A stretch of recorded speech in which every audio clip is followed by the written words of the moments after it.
Hello, I'm Darren Magee, and today's question asks if I would discuss dependent personality disorder. Now, if you like this video, if you find it helpful, please consider subscribing to my channel for future updates on mental health related topics. But just as a reminder, this video is not a substitute for support from a mental health professional, nor is it a tool to be used to diagnose someone. Now, dependent personality disorder is part of the cluster C group of personalities, part of the anxious, fearful cluster.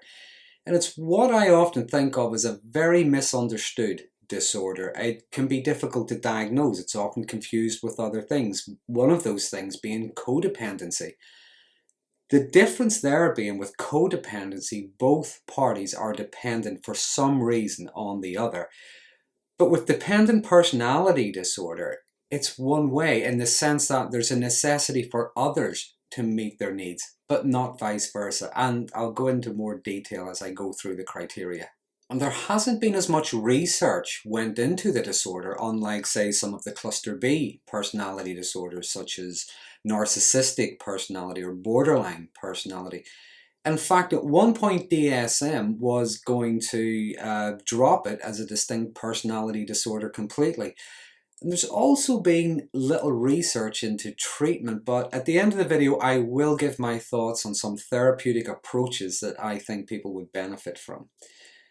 But dependent personality disorder can be comorbid with other disorders such as borderline personality, but particularly as well with the other cluster C personalities, such as avoidant personality. In fact, I think the two are often confused, but there are differences. For example, with avoidant personality, what we say is there isn't so much being fearful of being alone. Now, I've made a video previously on avoidant personality disorder if you want to have a look at that to see what the differences are. But it can also be comorbid with things like, say, an addiction or indeed with PTSD. But to put it into a context, throughout someone's life, their developmental span, if you will, there are going to be different degrees of dependence. Now, these are going to be normal and indeed they're going to be expected. For example, a child needs adult supervision, care, nurturing. The child is dependent on adult caregivers. But that child is going to develop more autonomy the older they get. The elderly may have a dependency on others to care for them as well as they perhaps grow more frail with age. But even as adults, now, as adults there may be a dependency on, I suppose the example comes to mind, on, say, medical professionals during times of, say, illness or injury. But there's always going to be a degree of autonomy. There's going to be a degree of independence. There's going to be self-will, self-determination. But what we see with dependent personality disorder is like a pathological dependency. Now, it's curious in the sense as well that with other personality disorders, with dependent personality, there is a lot more insight. However, again, unlike the other personality disorders, dependent personality is something that can grow worse as someone grows older. To the person with dependent personality, there can be a sense of helplessness, a sense of uncertainty. But to others, it might look like there's a lot of neediness there, or sometimes even laziness. Now, I say lazy in the sense that it looks like they want everyone else to do their work for them, to take responsibility for them. So according to DSM-5, there is one criteria, but there are 8 symptom features, if you will, 5 of which must be met in order for there to be a diagnosis. And in order for it to be a disorder, the criteria must be present over a long period of time. It has to be persistent and it has to be pervasive. Now, I always tend to look at a disorder as looking at the impact it has on a person's day-to-day functioning, the impact it has on their relationship with themselves as well as others. That having been said, dependent personality disorder is often considered to be a high-functioning disorder. So the criteria is there is an excessive and pervasive need to be taken care of. Submissive, clinging, needy behaviour due to a fear of abandonment. Now, this could be expressed by the following symptoms. Symptom number 1.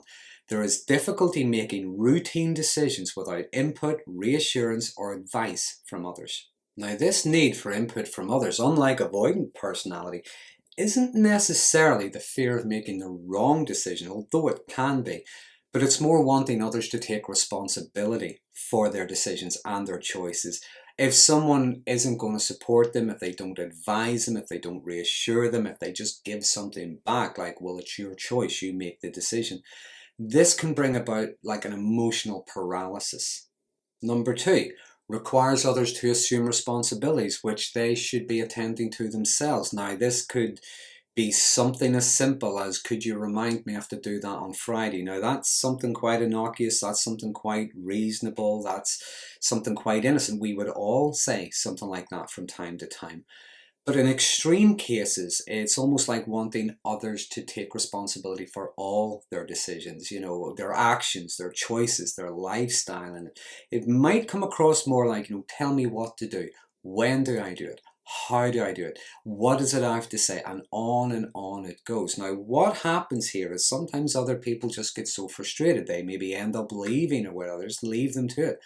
Other times they may find themselves being ground down by continually being asked the how do I, when do I, when will I, and how, and all the rest of it. They get ground down, they end up doing their work for them, taking responsibility for them. And that's not really helpful to either party, certainly not in the long run. Number three, there's a fear of disagreeing with others and risking disapproval. Now, like avoidant personality, there can be the assumption that everyone else is much more adept, everyone else is much more able, everyone else is much more powerful. So what you can sometimes see there is someone who continually changes their views, their opinions, their beliefs, their behaviours, their tastes even, at the flick of a switch, just to be accepted.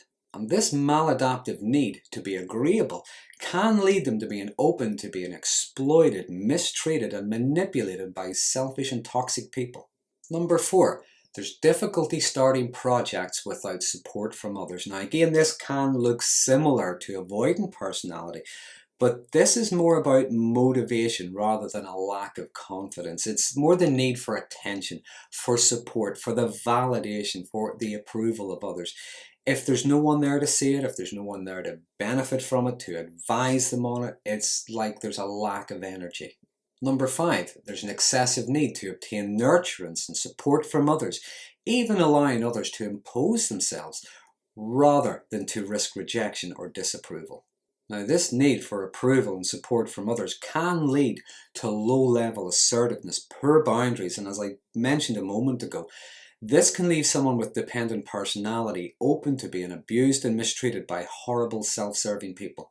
Number six, feels vulnerable and helpless when alone. Now, because there is a need for external validation, reassurance, energy even, there's a difficulty with them being able to maybe assess or appraise a situation or a course of action without external verification. Now, I once heard that described by someone as whatever it is, that need from others, whatever it is, it's the belief that I am not enough, I can't do enough, I don't have enough. Whatever it is, it's not going to work well. I need others to sort this for me. Number seven, desperately seeks another relationship when one ends. Now again though, it's not just the fear of being alone, although that is a big part of it. It's the fear of having to face things alone now. Not having someone there to reassure, to motivate, to hold them to account even.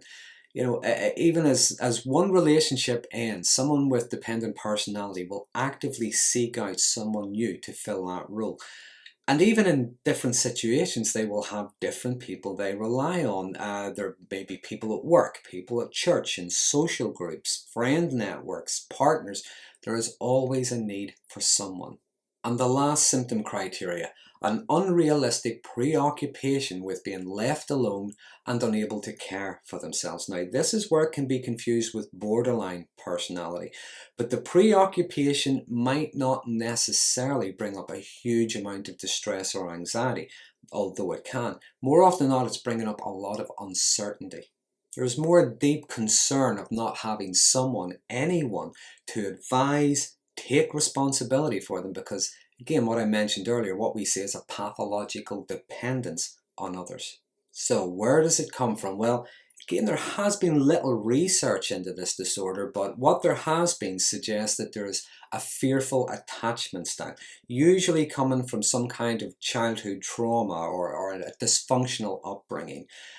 When it comes to treatment, there are many different therapeutic approaches rather, but the two that I think could help most is be firstly a psychodynamic approach. Now that's exploring attachment styles, building on awareness, but also cognitive behavioral therapy, identifying and challenging unhelpful thinking habits, beliefs and behaviors. That having been said, given the nature of the disorder, there is the possibility, there is the risk that the person with the disorder can become dependent on the therapist. So, that's a brief outline of what I think is quite a misunderstood personality disorder. But as always, please use the comment box below if there's anything I've missed, if there's anything you want to add. And as always, there have been some interesting conversations starting around these videos. But if you liked this video, if you found it helpful, please consider subscribing to my channel for future updates on mental health related topics. And until next time, thanks for watching.